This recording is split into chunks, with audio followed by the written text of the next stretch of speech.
साल है 1162।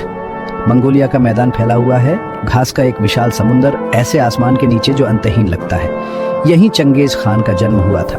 उसका नाम टेमुजिन था और वो एक सरदार का बेटा था। मैदान में जिंदगी आसान नहीं होती। कबीले अक्सर लड़ाई में उलझे रहते हैं, खाना कम मिलता है, लेकिन टेमुजिन एक सर्वाइवर है। घोड़े पर चढ़ना वो चलने से पहले सीख जाता है। अपने भाइयों के साथ शिकार करना सीखता है, मैदान के तरीके सीखता है। छोटी उम्र में ही टेमुजिन महानता की निशानी दिखाता है। वो ताकतवर और निडर है, वो होशियार और चालाक भी है। जानता है कि आदमियों को कैसे लीड करना है, उनकी लॉयल्टी कैसे जीतनी है। आने वाले सालों में ये क्वालिटीज उसके बहुत काम आएंगी। मैदान कठोर टीचर है, लेकिन स्ट्रॉन्ग स्टूडेंट्स पैदा करता है। टेमुजिन का बचपन एक त्रासदी से टूट जाता है। उसके पिता को एक दुश्मन कबीले ने जहर दे दिया। उसके परिवार को घर से भगा दिया जाता है। टेमुजिन और उसके भाई बहन खुद का ख्याल रखने के लिए छोड़ दिए जाते हैं। वो जवान हैं, लेकिन उन्होंने मैदान के तरीके सीख लिए हैं। वो शिकार करके और जंगल से खाना इकट्ठा करके जिंदा रहते हैं। वो एक दूसरे पर निर्भर रहना सीखते हैं। वो रिसोर्सफुल बनना सीखते हैं। मुश्किलों के ये साल टेमुजिन को वो लीडर बनाते हैं जो वो बनने वाला है। वो लॉयल्टी की अहमियत सीखता है, वो ताकत की वैल्यू सीखता है और वो एकता की ज़रूरत सीखता है। मंगोल कबीले आपस में लगातार लड़ते रहते हैं। ये उन्हें कमज़ोर करता है, ये उन्हें अपने दुश्मनों के सामने वल्नरेबल बनाता है। टेमुजिन उस दिन का सपना देखता है जब सभी मंगोल एक बैनर तले एकजुट होंगे। यह एक ऐसा सपना है जो उसे जीवन भर चलाएगा। टेमुजिन मंगोल कबीलों को एकजुट करना शुरू कर देता है। वो कूटनीति और युद्ध के कॉम्बिनेशन से ऐसा करता है। वो एक कुशल योद्धा है, वो एक चतुर नेगोशिएटर भी है। वो दूसरे कबीलों से गठबंधन करता है। वो युद्ध में अपने दुश्मनों को हराता है। धीरे धीरे वो अपना पावर बेस बनाता है। 40 साल की उम्र तक टेमुजिन मंगोलिया का सबसे शक्तिशाली नेता बन गया है। 1206 में उसे सभी मंगोलों का खान चुना जाता है। वो चंगेज खान का नाम लेता है, जिसका अर्थ है ओशन रूलर। यह एक ऐसे व्यक्ति के लिए एकदम सही उपाधि है जो दुनिया के एक बड़े हिस्से को जीतेगा। खान के रूप में चंगेज खान का पहला काम मंगोल कबीलों को एकजुट करना था।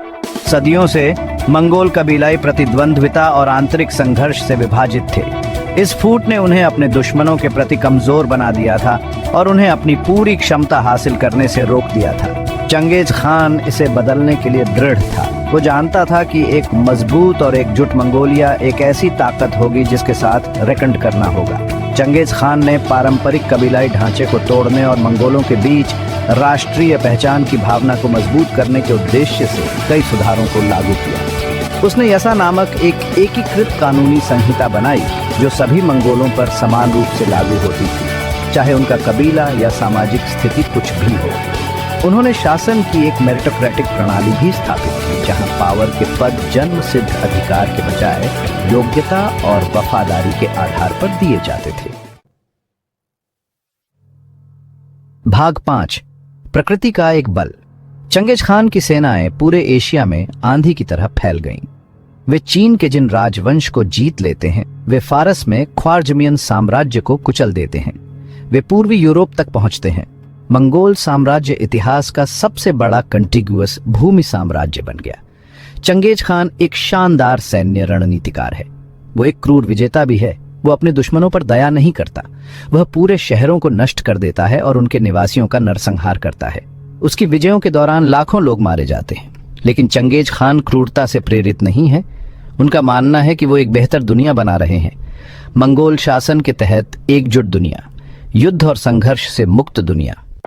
खान की विरासत। चंगेज खान की मृत्यु 1227 में हुई, लेकिन उनका साम्राज्य जीवित रहा। उनके उत्तराधिकारी उनकी विजयों को जारी रखते हैं। वे मंगोल साम्राज्य का विस्तार मध्य पूर्व, रूस और पूर्वी यूरोप में करते हैं। 13वीं शताब्दी के अंत तक मंगोल साम्राज्य प्रशांत महासागर से डैन्यूब नदी तक फैला हुआ है। चंगेज खान की विरासत जटिल और कंटेस्टेड है। उन्हें एक शानदार सैन्य नेता, एक क्रूर विजेता और विश्व इतिहास में एक परिवर्तनकारी व्यक्ति के रूप में याद किया जाता है। उनके साम्राज्य ने पूर्व और पश्चिम के बीच व्यापार और सांस्कृतिक आदान प्रदान की सुविधा प्रदान की। इसने पैक्स मंगोलिका के रूप में जाना जाने वाला सापेक्ष शांति और स्थिरता के युग की शुरुआत की। भाग 8, पैक्स मंगोलिका, एक विश्व एकजुट। मंगोल शासन के तहत एशिया के अधिकांश हिस्सों में शांति और स्थिरता का दौर आता है। इसे पैक्स मंगोलिका के नाम से जाना जाता है।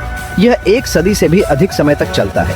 पैक्स मंगोलिका के दौरान व्यापार फलता फूलता है, विचारों का आदान प्रदान होता है, संस्कृतियां परस्पर क्रिया करती हैं। मंगोल टॉलरेंट शासक हैं। वे अपनी प्रजा को अपने अपने धर्मों का पालन करने की अनुमति देते हैं।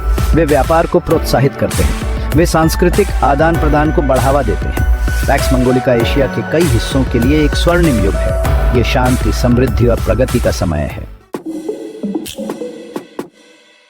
भाग 9, सिल्क रोड जागता है। मंगोल साम्राज्य सिल्क रोड को पुनर्जीवित करने में महत्वपूर्ण भूमिका निभाता है। सिल्क रोड व्यापार मार्गों का एक नेटवर्क है जो पूर्व और पश्चिम को जोड़ता है। ये सदियों से गिरावट में है, लेकिन मंगोलों के तहत ये पुनरुत्थान का अनुभव करता है। मंगोल व्यापारियों के लिए सुरक्षित मार्ग की गारंटी देते हैं। वे व्यापार मार्गों को डाकुओं से बचाते हैं। वे तौल और माप की एक स्टैंडर्डाइज्ड प्रणाली भी शुरू करते हैं। इससे व्यापार आसान और अधिक लाभदायक बनता है। सिल्क रोड के पुनरुद्धार का दुनिया पर गहरा प्रभाव पड़ता है। इससे व्यापार और सांस्कृतिक आदान प्रदान में वृद्धि होती है। ये नए विचारों और तकनीकों को फैलाने में भी मदद करता है। भाग 10, चंगेज खान का सूर्यास्त। महान खान, एकीकरणकर्ता, विजेता चंगेज खान अंततः अपने अंत से मिलते हैं। उनकी मृत्यु की परिस्थितियां एक रहस्य बनी हुई हैं जो समय की धुंध में डूबी हुई है। कुछ लोग कहते हैं कि वह युद्ध में मर गया तो कुछ बीमारी से, लेकिन एक बात निश्चित है, उनका निधन एक युग के अंत का प्रतीक है। वह अपने पीछे एक ऐसा साम्राज्य छोड़कर जाता है जो प्रशांत महासागर से कैस्पियन सागर तक फैला हुआ है।